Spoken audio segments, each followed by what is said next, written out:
So let's going to talk a little bit about stuttering here. There's 4 elements that affect stutterers that they say over and over again that are pretty evident and pretty much out there. By the way, in America, there's 3 million people that stutter. In this room, that's 1 out of 100.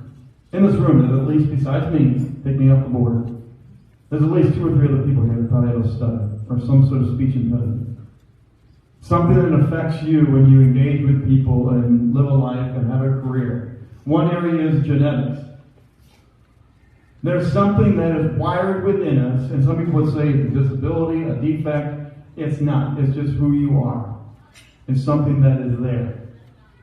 One thing about stuttering is doctors today do not fully understand it, and there is no cure.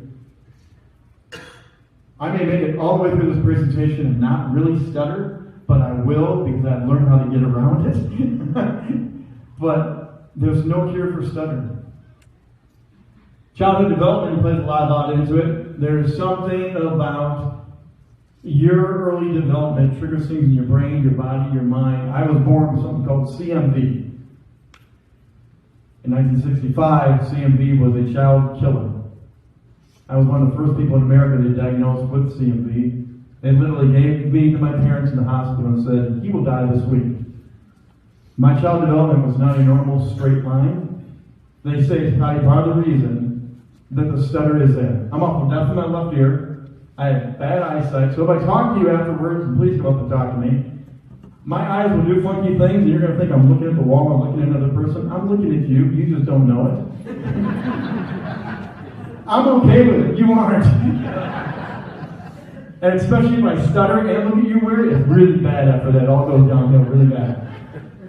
There's a neural side to this. So there is something within us that is chemically and neurally that is going on. Again, it's an offshoot of childhood development side. It's a medical side. There's something that doesn't fire right. So here's my problem. That I've learned it over many years. My brain and my mouth don't run at the same speed. Anyone relate to that? He said, thank you. My brain has a lot of great stuff, and my mouth and I are like, and it don't work. It just doesn't work. There's something that doesn't fire, and some people can do it so seamlessly and effortlessly. And some of us, we just can't get this and this to sync up and run at the same track level. That takes practice. There's something there that triggers this and does it. Finally, family dynamics. They said there's something about the pace of life, the speed of life affects us as stutterers. If you're in a family of high octane, high expectations, everyone in the family is a rock star but you, or you feel that way, there's something about a family dynamics that makes you inside go, and you just can't speak, can't produce. Now, here's the interesting thing. I'm a 444. I batted 1,000 on that list, guys. Every one of those is my life story.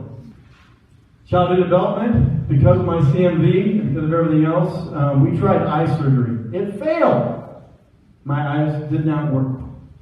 I was age 5 when they found out that I was deaf in my left ear. My mom tried to tell me a secret in my left ear, and I did this. And she tried to tell me a secret again, and I did the same thing. And the third time she stops me and said, can you hear? And I go, no. I didn't know any better. I thought this was fine. These are just for sunglasses. That's all this thing is for. The neural side, definitely, as I told you, there's something that head and mouth doesn't work well. Family dynamics, my mother stutters. There's not a brother, there's not a cousin, there's not an aunt, there's nobody in our family tree. And here's the funny thing. My friends and family now know if my mom and I talk or Facebook or do anything, my stutter gets worse because I talk to my mom. So blame it on her. But family dynamics, and my family living in Elkhart, Indiana, was high energy, high dynamic. My grandfather was a Kiwanian, by the way, so there, I'll put that plug in there. Yeah. He was a senator in the state of Indiana. My father was a judge and a lawyer who ran for Senate. My uncle was a city council member. My brothers and my cousins are all brainiacs. And then there's me. That high expectations definitely affected me growing up. It really did. So how does a guy with a stutter make a career of 25 years as a sports broadcaster, motivational speaker, and I've been a pastor? I make my living with a microphone. People pay me to do this. And I laugh.